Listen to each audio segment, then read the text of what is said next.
Salut, dans cette vidéo nous allons voir comment cloner un site WordPress.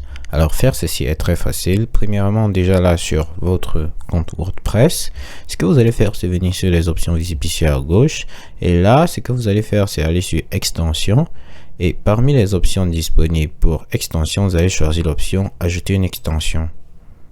Alors là maintenant sur la rubrique ajouter des extensions, vous allez aller sur cette barre de recherche et vous allez entrer ceci, WP All-in-One. Alors le résultat de notre recherche, voici celui que nous recherchons, WP All-in-One WP Migration and Backup. Alors nous allons cliquer sur installer maintenant.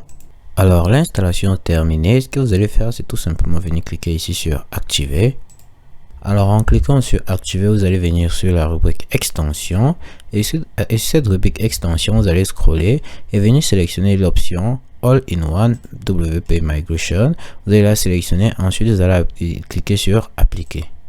Alors en cliquant maintenant sur appliquer, vous pouvez voir ici maintenant sur les options visibles à gauche ici, vous pouvez voir ici All-in-One WP. Alors là vous allez venir dessus, vous allez cliquer sur exporter. Et maintenant à ce niveau, si vous souhaitez tout simplement cloner votre site, ce que vous allez faire c'est tout simplement venir exporter votre site comme ceci, et là vous allez choisir le type sur thème, l'extension sur lequel il va être exporté, et en exportant ça va créer un fichier clone à votre site de base que vous pourrez avoir accès sur d'autres comptes WordPress ou d'autres choses. Par exemple, si nous souhaitons de cloner en fichier, par exemple, nous cliquons sur fichier, et là il va avoir une préparation de l'exportation de notre site web, et cette exportation va faire tout simplement un clonage de notre site web.